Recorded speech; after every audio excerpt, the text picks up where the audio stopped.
करेंगे red Hulk और green Hulk की। क्या होगा जब रेड हल्क का सामना ग्रीन हल्क से हो जाए? क्या ग्रीन हल्क इतना पावरफुल है जो रेड हल्क को मात दे पाए? ये जानेंगे आज की इस वीडियो में। इससे पहले अगर आप हमारे चैनल पर नए हैं तो वीडियो को लाइक और चैनल को सब्सक्राइब जरूर कर लें। तो हम सबसे पहले बात करेंगे ग्रीन हल्क की। तो ये MCU के सभी कैरेक्टर्स में से सबसे पावरफुल कैरेक्टर है। डॉक्टर ब्रूस बैनर एक बार अपनी लैब में रिसर्च कर रहे थे, तभी मशीन में कुछ खराबी आ जाती है और फिर तभी गामा रेडिएशन का बिखराव होने लगता है, जिससे वो इस रेडिएशन को डॉक्टर ब्रूस बैनर उसे सोख लेता है। तभी ब्रूस बैनर बदल जाते हैं एक ऐसे हरे वहीमत में जो जाना जाता है अपनी गुस्सा, तबाही और असीम शक्तियों की वजह से। इसका शरीर एक ऐसे पहाड़ का रूप ले लेता है जिसे देखने वाले की रूह कांप जाती है। ये करीब 10 से 15 फीट विशाल है, लेकिन जब बात इसकी ताकत की हो तो ग्रीन हल्क एक पावर हाउस है, क्योंकि हमें ये नहीं भूलना चाहिए कि हल्क जब ये गुस्से में होता है तब वो किसी के बाप से नहीं डरता। साथ ही ये जितना गुस्सा होता है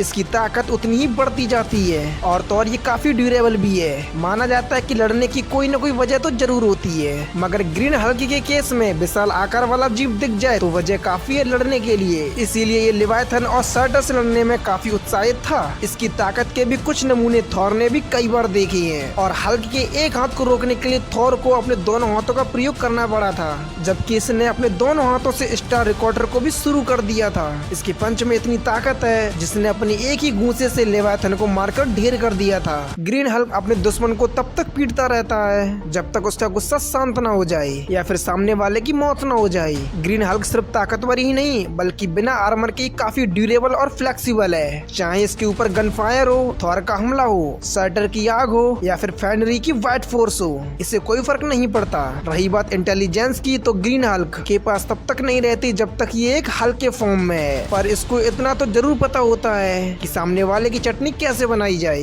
इसकी एजिलिटी, स्ट्रेंथ और स्टेमिना भी किसी के भी खिलाफ नहीं जीतने देती, फिर चाहे इसके सामने कोई भी क्यों ना हो। तो ग्रीन हल्क के बारे में जानने के बाद अब हम बात करेंगे रेड हल्क की। तो रेड हल्क मार्वल यूनिवर्स का सबसे पॉपुलर हल्क है, जो कि सबसे पहले अपीयर हुआ था साल 2008 में आई हल्क वॉल्यूम 3 इशू नंबर 1 के अंदर। रेड हल्क एक्चुअली में थंडरबोल्ट रॉस है, जो कि सिर्फ वो इसलिए हल्क बनता है ताकि वो ग्रीन हल्क को जान से मार सके। थंडरबोल्ट रॉस ग्रीन हल्क से बहुत नफरत करता है और कई बार उसे पकड़कर उसे मारने की कोशिश भी करता है, लेकिन वो ऐसा करने में हर बार फेल हो जाता है। तभी वो अपने गुस्से के चलते वो मोडोक से हाथ मिला लेता है। मोडोक मार्वल का सबसे खतरनाक विलन है, जो कि थंडरबोल्ट रॉस की मदद करने के लिए तैयार हो जाता है। इसके बाद मोडोक गामा रेडिएशन और कॉस्मिक रेडिएशन को मिक्स करके थंडरबोल्ट के ऊपर एक एक्सपेरिमेंट करता है। इसके बाद वो भी बन जाता है एक पावरफुल हल्क। ये लाल होने की वजह से इसका नाम रख दिया जाता है रेड हल्क। तो बात करें इसके पावर्स की तो रेड हल्क की कुछ बेसिक पावर्स हैं। सुपर ह्यूमन स्ट्रेंथ,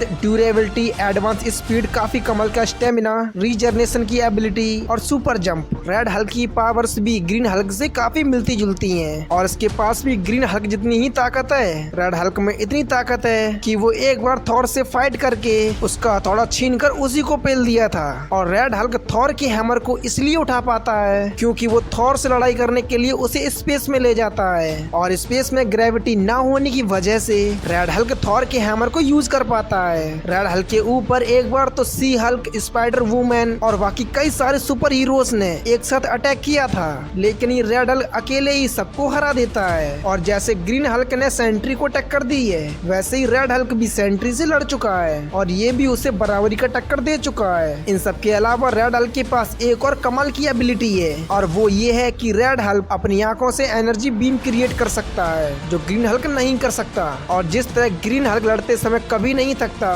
ठीक उसी प्रकार रेड हल्क भी लड़ते लड़ते कभी नहीं थकता। तो ग्रीन हल्क और रेड हल्क ये दोनों ही बहुत ज्यादा पावरफुल हैं और इन दोनों की फिजिकल स्ट्रेंथ लगभग एक जैसी ही है, लेकिन रेड हल्क के पास ग्रीन हल्क की कंपैरिजन में ज्यादा एबिलिटी है, जैसा कि वो अपनी आंखों से एनर्जी बीम को फायर कर सकता है और गामा रेडिएशन को एब्जॉर्ब कर सकता है। लेकिन इन सारी एबिलिटीज के बाद भी रेड हल्क ग्रीन हल्क से हार जाएगा। ऐसा इसलिए क्योंकि जैसे जैसे रेड हल्क का गुस्सा बढ़ता है वैसे वैसे उसकी बॉडी गर्म होती चली जाती है और उसका ब्लड भी उबलने लगता है। और ऐसा होने की वजह से रेड हल्क अपनी खुद की बॉडी को जला लेता है, जिसके बाद ये काफी कमजोर पड़ जाता है। लेकिन वहीं अगर हम ग्रीन हल्क की बात करें, जैसे जैसे ग्रीन हल्क का गुस्सा बढ़ता है वैसे वैसे उसकी पावर्स भी बढ़ती जाती है और इसीलिए ग्रीन हल्क और रेड हल्क एक दूसरे से लड़ेंगे तो उसमें भले ही रेड हल्क शुरुआत में ग्रीन हल्क पर भारी पड़ जाए, लेकिन जैसे जैसे फाइट में ग्रीन हल्क का गुस्सा बढ़ेगा वो वैसे वैसे रेड हल्क को उसकी औकात दिखाता जाएगा और आखिर में ग्रीन हल्क ही विनर होगा। बाकी आप लोग हमें कमेंट के माध्यम से बता सकते हैं कि इस बैटल में कौन जीतेगा, रेड हल्क या ग्रीन हल्क।